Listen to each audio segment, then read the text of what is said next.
What is there is going to be a lot of acronyms that we are going to be using throughout the webinar. So just wanted to make sure VAPT stands for vulnerability assessment and penetration testing. We'll look into the details of what is VA, what is vulnerability assessment, and what is penetration testing shortly. But before we get started, why is VAPT and why is that we are talking about VAPT now? Definitely VAPT, considering like some of the high-end and high-end hacking that are happening in the industry, information or the data is becoming a big asset for a lot of the companies, whether they store their employee data or customer data and whatnot, the activities of their customers. It is becoming very big asset, and then bad people are after the assets, right? And then many of your B2B customers might demand it, business-to-business customers. Say, for example, you're a medium-sized or small company want to do with, a Bank of Americas of the world, or like much larger hospitals. Then obviously you need to be, providing them some kind of additional information in terms of what kind of due diligence and what kind of VAPT, vulnerability assessment, and pen test you've done in your environment. And also it's becoming a lot of compliance and regulatory requirement. As some of you might be familiar with New York cybersecurity law that went into, I think, law a couple of years ago, and they require the companies who are in scope needs to complete their pen test.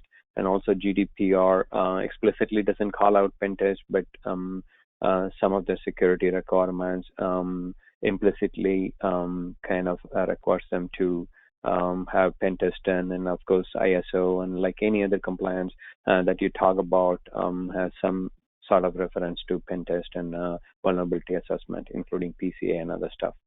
And also, what we've seen in the industry is with respect to your insurance claim. Let's say you have the cyber liability or regulatory compliance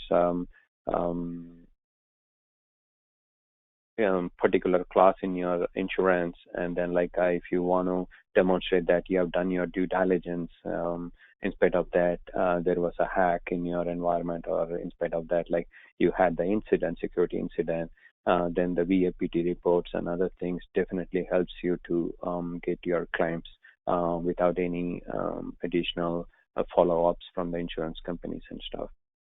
So, and also another important question when it comes to VAPT is how frequently you need to be conducting this VAPT, or like, whether it needs to be on a quarterly basis or semi-annual or like, annual basis. So it all depends on your risk exposure and like what kind of changes are going into your environment.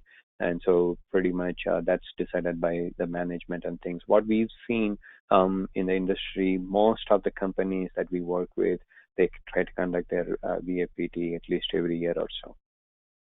So as they say, as Mike Tyson once famously said, everybody has a plan until they get punched in the face.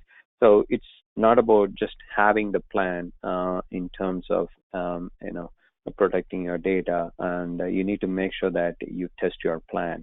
And that's what the VAPT kind of helps you in terms of figuring out whether you identified all the issues, and then have you kind of tested them, whether that's going to be working or not, whether all your controls are in place. People cannot get into your information assets without authentication and without proper access. For more information, click on the link below or visit databrackets.com.